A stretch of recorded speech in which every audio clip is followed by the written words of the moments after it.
Good afternoon and welcome to the last webinar in our series celebrating National Distance Learning Week. Glad you could join us. I'm Erin Maney. I'm the Manager of Communications and Community Engagement here at SUNY Online.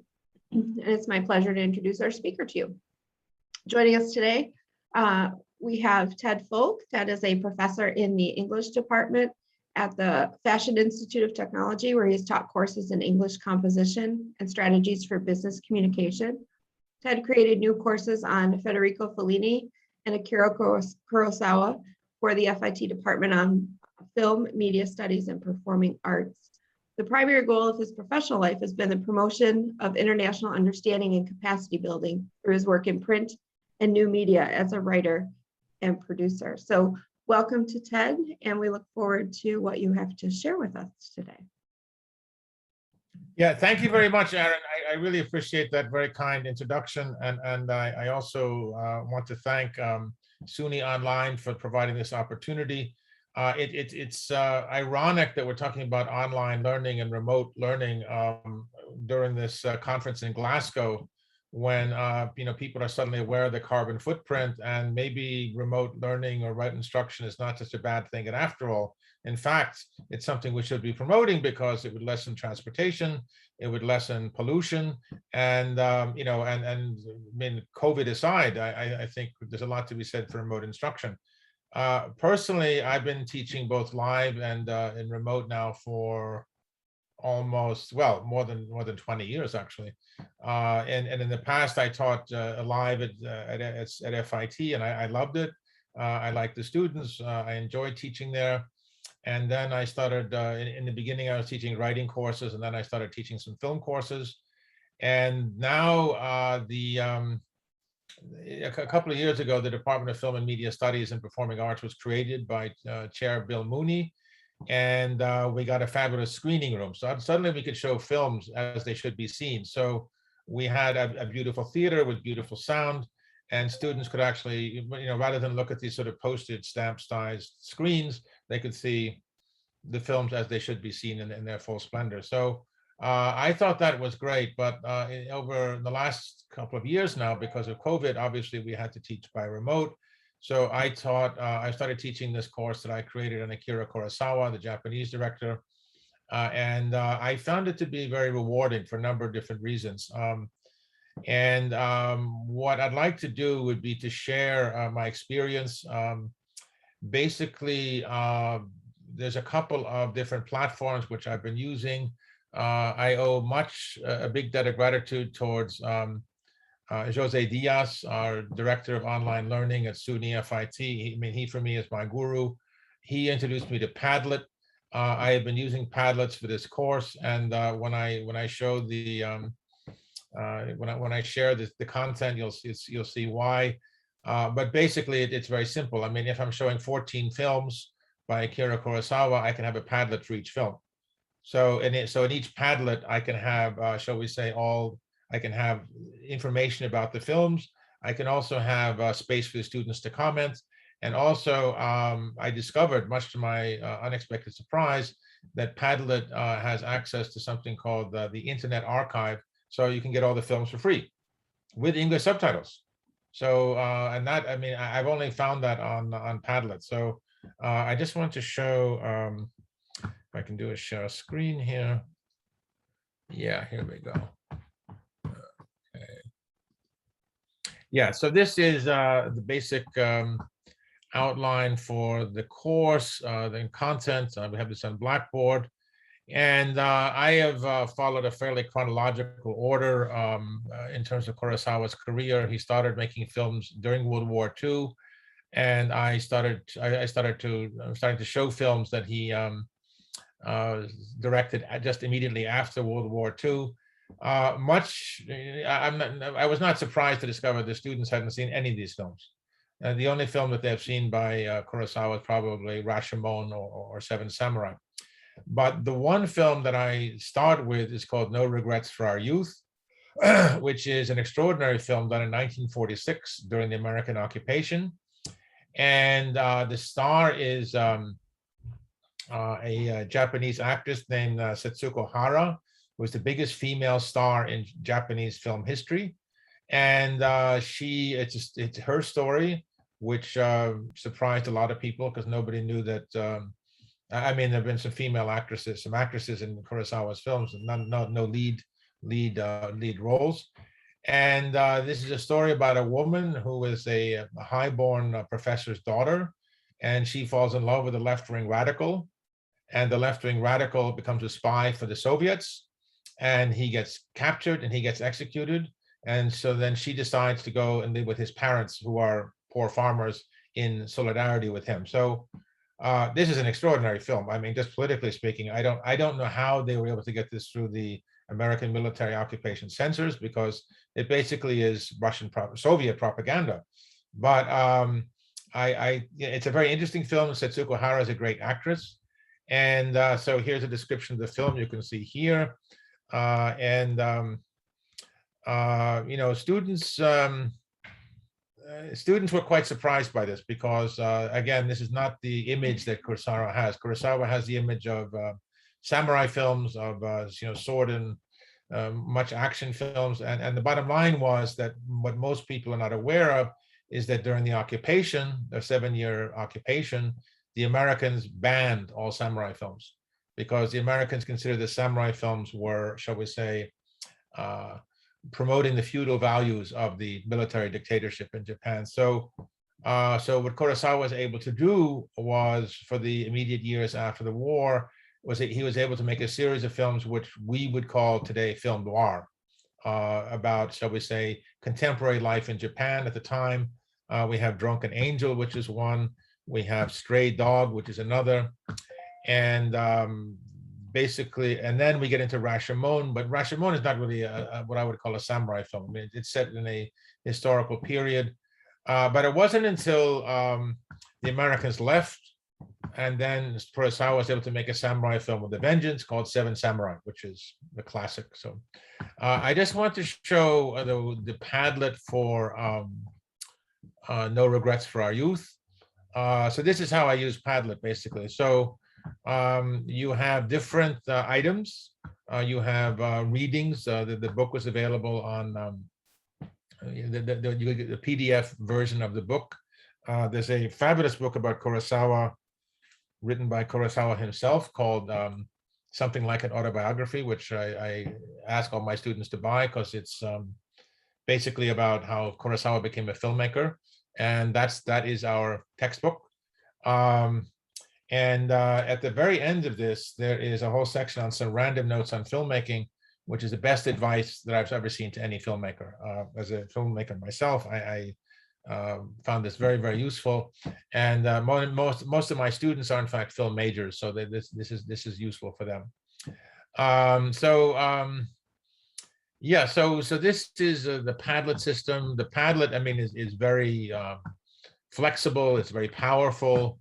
You can, if you want to, you can double click here and you can add things. You can subtract, well, you can subtract things. It's a very powerful system. I strongly recommend it. Basically, it's very good for organizing courses.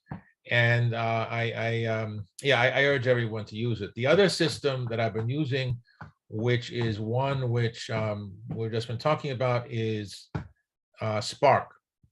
And Spark is also a system for organizing information. This is the Spark for Rashomon, done by my colleague Gina Amato. But basically, it's you have a lot of information. You can have visual information, you can have text, and it's very readable. It makes the information attractive, accessible, and you can have little video clips. You can have little video clips on well, we can see here Kurosawa's framing. You have on composition.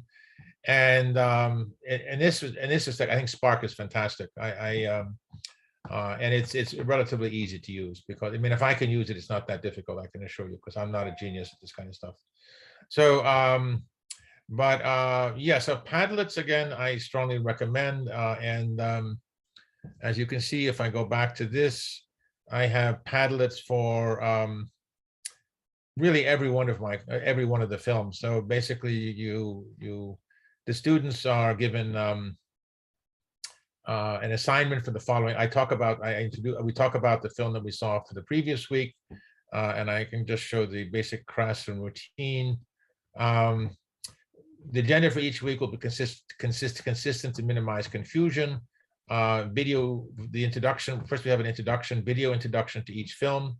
Then we have readings and other materials related to the film. You'll watch the film in your own time, streamed from Criterion or the links provided on Padlet's Internet Archive.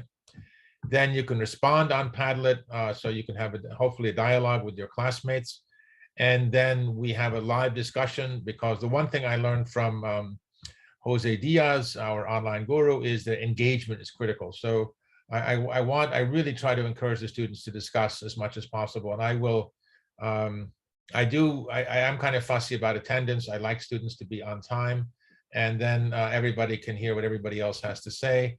And I encourage everyone to make a comment one way or the other. I don't dictate what kind of things they should say. If they like things or don't like, that's their business. But so basically, each student will have written a response to each film before they actually discuss it, so they have something to talk about, and then we discuss it in class. So so basically we have then finally we have reflection. You see 6 at the end of the discussion. I shall present the film for the following week, and then I'll show maybe some clips or a trailer for the film that we're looking at the following week. So yeah, so that's in a nutshell what we're doing. And we also have so the students, basically their assignment is to write a response to each film, and they get points for that. I think each response is worth 20 points. They also get points for classroom participation. So basically they have to show up in class and contribute. And they also get 20 or 30 points for that. And then finally, we have a critical essay and on some subject, some aspect of Kurosawa, which they find intriguing or they want to write about. I don't have an exam. I don't, because I find exams are really counterproductive. But I do want them to be, when they do the critical essay, I'd like to see a critical essay about some aspect of Kurosawa that they find interesting, or a film that they like.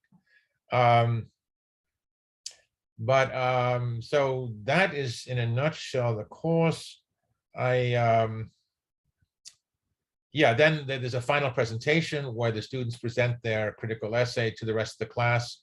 And hopefully that's a visual presentation along the line of Spark or something like that, where students find some aspect of, and Kurosawa is a gold mine really to write about, because you can write about his choice of stories, you can write about his scripts, you can write about his editing, and then you can write about his production problems. There's a lot of different issues that you can focus on. And I mean, one subject which I was always curious about was, why did Kurosawa, I mean, Kurosawa is recognized the greatest of all Japanese directors and probably the greatest Asian director. And I think personally he's the greatest film director of all period. But he had problems in Japan. He had problems getting money. And it was only because his film Hidden Fortress inspired George Lucas to make Star Wars, that he got money from Hollywood for his last few movies. He did not get any money from Japan for his last film, Ran, and Kagemusha, that is his last 2 films. So, and I was curious, why was he so controversial in Japan? And then when I was putting this course together, I looked at a film I had not seen before called The Bad Sleep Well. And The Bad Sleep Well is about, shall we say, Japanese corporate corruption, sorry. And it was based on it's based on Hamlet, actually. And Toshiro Mifune plays the Hamlet character, and he's trying to get revenge for the killing of his father by these evil corporate, I don't know, you could say, billionaires who basically run the country. And the bottom line is that there's no happy ending. He gets killed by them. So the conclusion of the film was that the corporate bad guys are still running the country. And so I could see that in Japan, this was rather controversial because obviously he's saying that Japan is a corrupt country run by some pretty nasty people. So, so Kurosawa was a very brave director, and he was always not afraid to tackle some of the most difficult questions, the difficult conditions. And certainly anybody who has made remakes of Shakespeare, like Macbeth, like Hamlet, like King Lear, is certainly a brave director, because I don't know anybody nowadays who's done anything like that. Technically speaking, I have to say Kurosawa is, as I mentioned before, probably the greatest of all directors in terms of his camera work, in terms of his use of music, in terms of his use of sound, and I should add in terms of his use of weather. Because in Kurosawa, the old joke is, as soon as it starts to rain in a Kurosawa movie, you know something is about to happen. But I mean, there's a movie he made in Russia called Derso Uzala, when he couldn't get money in Japan, and he shot that in Siberia, and that has the best snowstorm of any film I've ever seen. The most incredible recreation of a blizzard that I've ever seen. And so he was extraordinary in terms of like basic filmmaking, but also he was intellectually very, very daring, and he was not afraid to tackle, shall we say, controversial subjects, and also and have controversial themes. So and again, you know, the idea is that many people just think this is a samurai film, somebody made samurai films. That is not the truth. I mean, he did a lot of other stuff, and he inspired, again, a lot of Hollywood films. Some people, for example, they do know that his film Yojimbo inspired spaghetti westerns, the first spaghetti western directed by Sergio Leone. But many people do not know that it was not just inspired by, it was stolen word for word, and Sergio Leone had to pay a small fortune to Kurosawa for stealing it. So because it was not subtle, it was basically scene for scene, word for word. So as Kurosawa said, Fistful of Dollars is a very fine film, but it's my film. And so yeah, so what's nice, I would say, in terms of Kurosawa, is the Hollywood people respected him. And I was able to find very nice clips with people like George Lucas and Francis Ford Coppola and famous directors talking about their debt to Kurosawa and why they thought that Kurosawa was such a great director and why he was important. Yeah, so I mean, I have to say it's a lot of fun teaching Kurosawa, and I have to say this has worked out, teaching it by remote, very well. My only regret is we can't show the films in widescreen, because that's the way they're meant to be seen. But otherwise, it's good for the students to be able to see the films on their own, in their own time, in the comfort of their own home or wherever they look at these. And I don't really see any downside to teaching this by remote, I have to say. I will show you a clip from one of my classes where we are. This is from November 20th. And so thank you for coming so early today. And as I was telling somebody else, I always try to start early, because then you guys can be a little earlier, and you know, we get everything done in an orderly fashion. So let's talk about Seven Samurai. This film was done made in 1954. It was a very, very complicated shoot. It was the most expensive production in Japanese film history. And there were, you know, with big productions like this, there are always lots of problems. It went quite a bit over budget.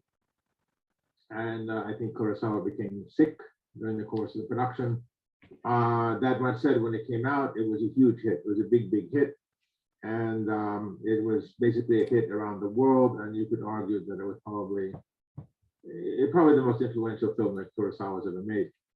And it inspired a lot of, shall we say, Hollywood, Magnificent Seven, Magnificent Seven 1, Magnificent Seven 2, Magnificent Seven, you know, ad infinitum. They keep on coming. And so you know, so this is a very, very influential film. And so, and then also artistically speaking, it's been people think it's one of the greatest films ever made, including myself. I think it's a great, great film. So then the question is, well, what is it about this film that makes it great? And so, you know, why do so many people think it's such an extraordinary film? Because like a film like Akiru, I argue is every bit as good as Seven Samurai, but it certainly wasn't a hit like Seven Samurai. And so, you know, the fact that people can make a film that has, shall we say, popular appeal is, you know, it's something to be recognized. And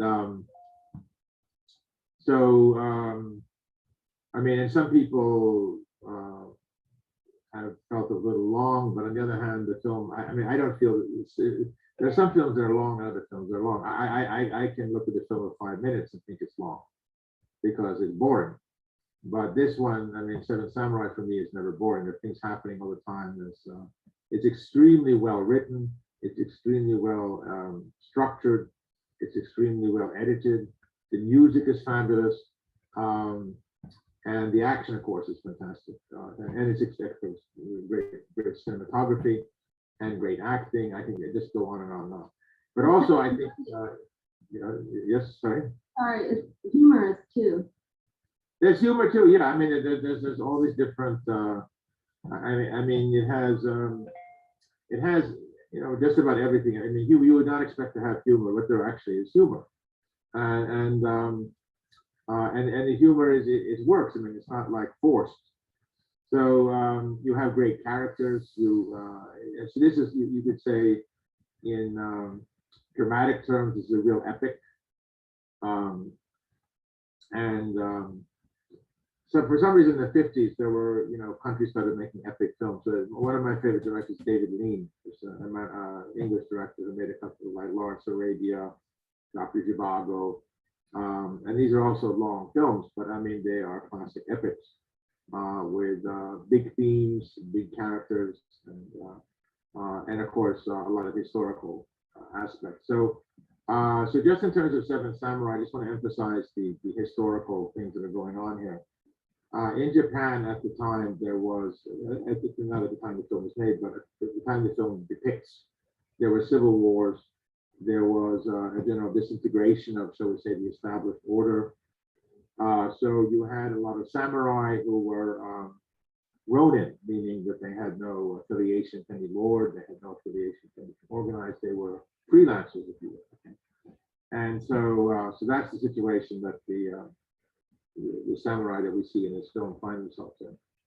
And then they have to decide what they want to do to, you know, basically to survive, to make money, whatever.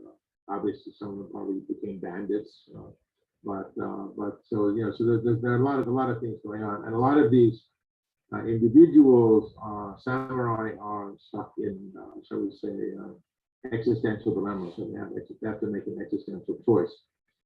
And do they want to work for peasants for, you know, just enough to eat, or do they want to hold back and hold out for higher bidder and a better deal? So well, there are a lot of questions going on. But for me, the real question is the farmers. And because in the beginning of the movie, you see this is about farmers and their situation.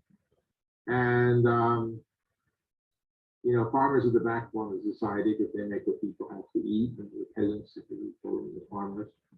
And on the one hand, they're always at the mercy of the samurai because the samurai are well armed and trained fighters, but also they also basically have ways of getting back at the samurai. And one classic is that, and they show this in the film, that some of the if a samurai was wounded, or if he was, shall we say, alone, he might be ambushed by peasants who would kill him and steal his armor and steal whatever. And there's a very good films about that.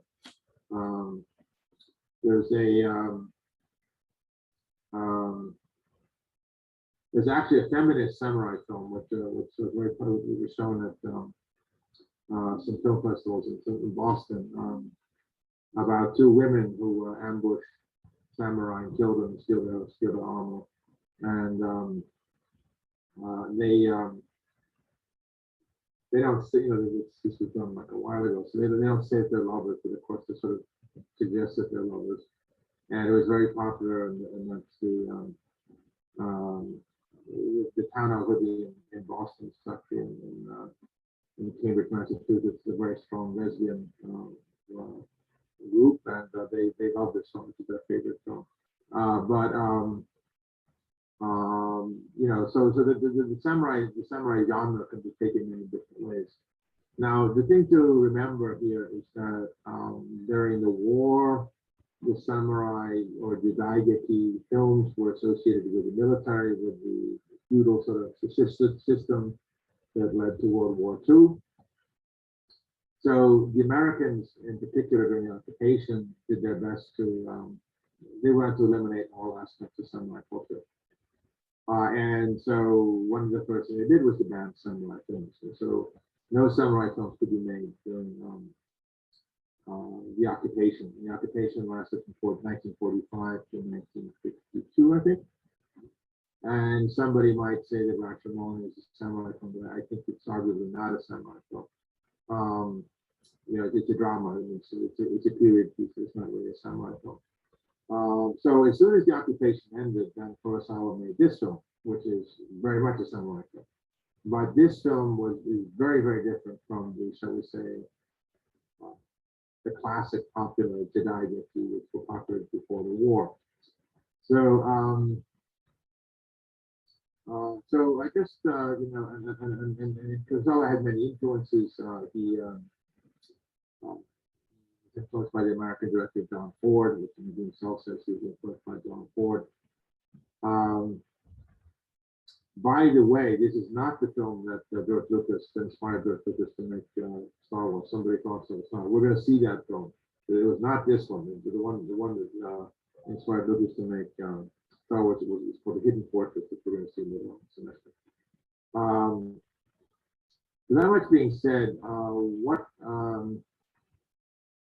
can you say about the role? Can anyone tell me about the role of the peasants in this film? Muskan, any ideas? The farmers. What does this film have to say about the life of the farmers? Not really, no. I mean, I might be reaching by saying this, but I feel like the film was using kind of like it, because there was obviously like a societal difference between the farmers and the samurai, and I feel like the film kind of almost put them on the same level and like showed that, they under extreme amounts of pressure that people can come together no matter how, quote unquote weak they are, they can come together to fight for what they care about. Maybe. I don't. I agree. Go ahead. No, I was gonna say, I think maybe there was, they're set up in the beginning thinking that they're powerless and that they can't really fix their situation on their own. But at the end, they do. Obviously, they have the guidance of the Jedi, but like they just as much defend, their village and help take care of themselves and find the power there. Yeah, and the young samurai decides to stay with the woman, which is, he does not, he leaves the life of samurai and decides to become a farmer, which is significant. He makes a choice, a conscious choice. That's, so I don't think there was a big, class distinction between the samurai and the peasants. It wasn't like the peasants, it wasn't like the samurai were high. So, but these are not like lords. These samurai, they're just fighters, and so they're trained to be fighters. They're part of a warrior caste, if you will. But they're not like on a higher societal level than farmers. They're just sort of parallel to the farmers. Yeah, please. Who is something else? Is that anything? It's me, Eli. Oh, good, Eli. Yes. Yeah, I think I just wanted, since we were talking about the peasants, I think I think the interesting thing and what, you know, makes this more compelling is that he, like, Kurosawa doesn't glorify either the peasants or the samurai. You know, the samurai aren't depicted as like these like perfect warriors and whatnot, and you know, but neither are the farmers like idealized as like, you know, complete like, you know, pure like angels or like, you know, purely good. Yeah, Because you see the samurai. I think at one point in the film, the samurai got like angry at the farmers because the farmers would like take stuff, they would kill like a wounded samurai or take, you know, stuff from, you know, a wounded samurai and whatnot. But then you also see like the other side where it's like, you know, the character played by Toshiro Mifune, like he, you know, kind of right before the second half of the film, you know, when we see his background reveal, he's like, you know, he's criticizing the samurai and saying like, you know, the farmers are, you know, a certain way, but like you kind of like, you know, the way the samurai act kind of, you know, makes them that way. And so I think Kurosawa doesn't glorify like either the samurai or the peasants / farmers, which I think is very interesting. yeah, I think though that's very good because the Hollywood tendency would be to make, you know, one or the other heroic, right? And so, you know, sort of like, so in romantic sort of Western sort of way, the heroes have to be, or some of the heroes at least have to be, I don't know, superhuman or perfect or some way. And he shows that none of them are perfect. I mean, they're all very, you know, ordinary in many ways. I mean, they certainly the peasants are, well, the peasants have many qualities which are so to say less attractive, as do the samurai. So, you know, and that I think is I think it's a very realistic approach. That makes, I mean, that puts the movie like way ahead of its time, because that's a very, you know, you have to think like back at this time, like 1954, when the Americans are making westerns. I mean, you know, the good guys, there were good guys and there were bad guys, and the good guys were really good, and the bad guys were really bad. Now, in Seven Samurai, of course, the bandits are really bad, but the good guys are, you know, far from perfect, and that's a very good point. And I think that I would attribute to really excellent script writing on the part of Kurosawa, and then the one who really makes this work, of course, is the Mifune character, because I mean, he's, you know, he's hardly, so to say, a role model samurai. I mean, he does everything wrong basically, and they sort of, you know, laugh at him. But then they discovered that he was actually a farmer who happened to be sort of caught up in the middle. I mean, an orphan who just sort of got caught up in the middle of this conflict, and so he becomes humanized. But again, you know, it's not, he's hardly perfect either. So yeah, and I mean, that's something which makes this movie very special, because you know, when you have an epic film like this and the characters, so to say, have, you know, warts and all, flaws and all, that makes it for me a lot more interesting. Yes, and that's a very good point. That's a very good point. So Sam, what could you say about the camera work? How the story is? Personally, I really liked a lot of the shots. I remember I did say in my response though that I felt during the actual like battle and the action scenes, I would have loved to see a little bit more energetic camera work. I got some of that when the scene where one of the samurai was drunk and chasing around someone who I think took his sword. Like that was like, I felt a lot of energy, a lot of bounce in that camera work. But when it came to the actual fights, I just didn't feel like there was that much of it. Yeah, I mean, basically, my understanding is that one of the things that Kurosawa did, he pioneered of actually using several cameras to shoot this kind of these action scenes, like the battle in particular. So it wasn't just one camera. I mean, apparently he had like 3 cameras, and somehow they choreographed it so the cameras would never be in the frame, which is, you know, really difficult to do when you have this much action. But But yeah, the difference is that nowadays the cameras are, we have much smaller cameras, much lighter cameras, much more mobile cameras. So you can do all sorts of things with camera movement that are more difficult done. I mean, if they wanted to do camera movement, they would have to have rails, and they do have some rails, but but that requires, when you start to use devices like rails, basically you're locked into one shot. You kind of, it's hard to change. I don't know. They may have done some handhold stuff in those days, but I don't think they did very much. I think that the cameras were just too big for that. So you'd have to have a stabilizer, otherwise the camera would be too jerky and that kind of thing. And nowadays, when you see action, we use like all this sort of movement, which I think that would have been difficult for them to do, frankly. Yeah, in this sense, you have but in this sense, basically what they could do is they could choreograph the action, choreograph the camera movements for the action. But they couldn't just follow the action. I think technically speaking, that would have been difficult. Eric, any comments? Eric?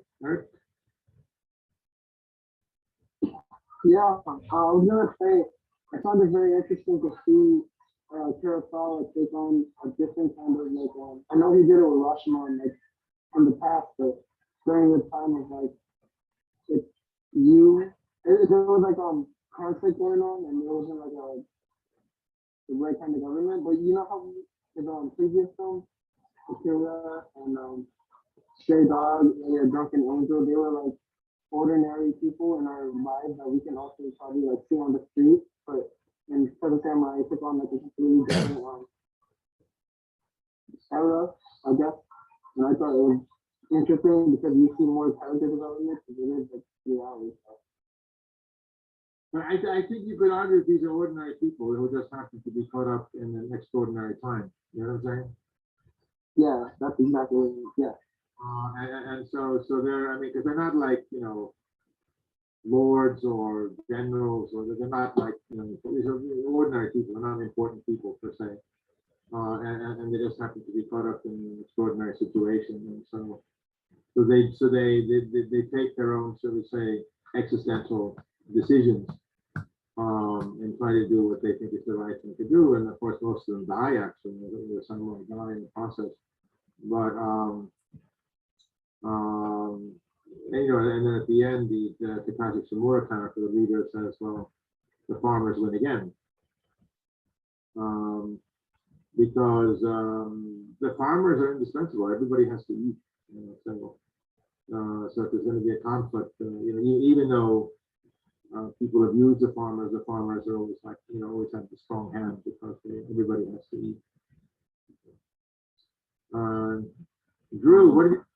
Go ahead. Yeah, please go ahead. So I remember around the beginning of the movie when the leader, I forgot everyone's names, but the leader of the Seven Samurai, he said he has lost a lot of battle because he had lost a lot of men, and Yeah. kind of and I was getting kind of nervous during the later half of the battle because I was thinking they could probably lose. Because he did say he did lose his men a lot, and it did happen, but he did win, like you said. He lost 4 of his men. So He didn't lose all of them, right? yeah, at least Yeah, no, I mean, there's no braggadocio, they don't. He doesn't. He basically he talks about battles that he was in with, and he has this friend, his colleague, his good friend, and they were in some battle together. How did you survive? Well, he hid, he fled, whatever. I mean, so basically, they were never on the winning side. That's clear. And basically, the most important thing was just surviving, and then he tries to make some philosophical sense out of that, which is, I think that's interesting because, it's the whole idea of making the best of a bad situation. And then, of course, if you follow Zen Buddhist thinking, well, of course, winning is not. I mean, it's not the goal. It's basically being performing in the proper way in the situation, and you can't really worry about the outcome. Right? So this is. I mean, this is very deep in Japanese thought, but I know I encounter this all the time in Aikido. I mean, the competition is, shall we say, secondary. The most important thing is doing the right thing. That's in the situation. So, live or die. Okay,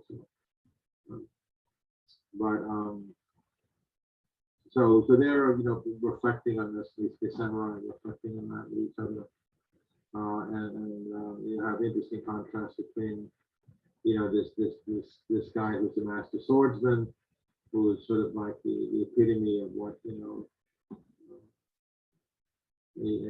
could say a samurai warrior should be in many ways.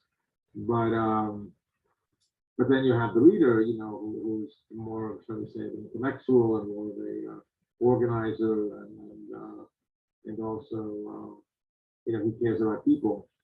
And then you have the young kid, the young guy, who's very impressed by all of them, and then the irony is that he ends up becoming a farmer.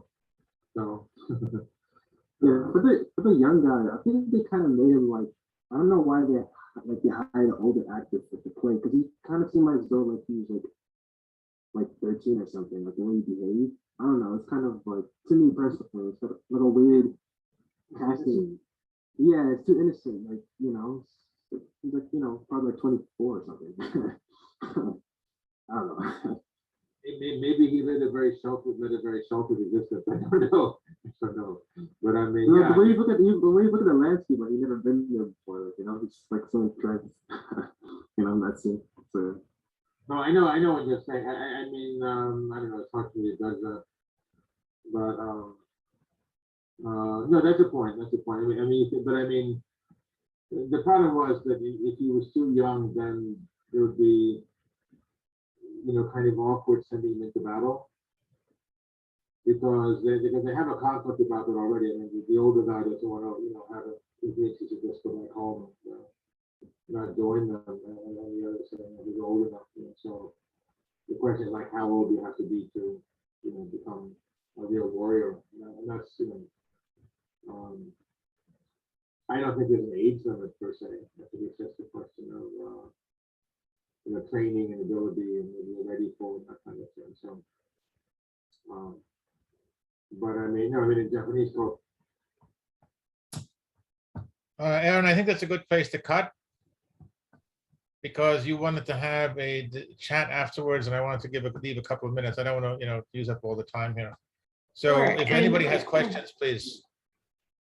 Yep, no, I was just going to say that you can feel free to ask questions in the chat or unmute yourself. I was curious, actually, Ted, if these sessions are required, the synchronous sessions, are they required for your students? What, to chat, to attendance? Yes, in person. Mhm. Correct. Yes, they are. Yes. And No, and no, that's how and they get points for class participation. uh-huh. Okay. So if they, if they attend a situation, a class, they get points. Right. And then anybody who's in the class, I ask questions. So, and in addition, they get points for a written response, but if they attend class, they get points. Yeah, it sounded from some of their comments that there was a written portion but prior to this, right, that they did. So they had already contributed. Yeah, I'm sorry. No, the idea is that they have to see the film first, and then write a response. And so they have, so the idea is that because they've written the response, they have formulated their thoughts somewhat about the film. So that's the preparation. So. Yeah, and then this session just allows them to kind of expand on that with each other. And with you. That's the goal. Yeah. And have you received some feedback from students on using Padlet? How do they find that very easy to use? No, they find it very convenient, because once they figure out how Padlet works, then they have all the, everything is organized. That's really what I think is best. because all the stuff that's, about one film is in the same place. Mhm. So each Padlet for one Padlet per film.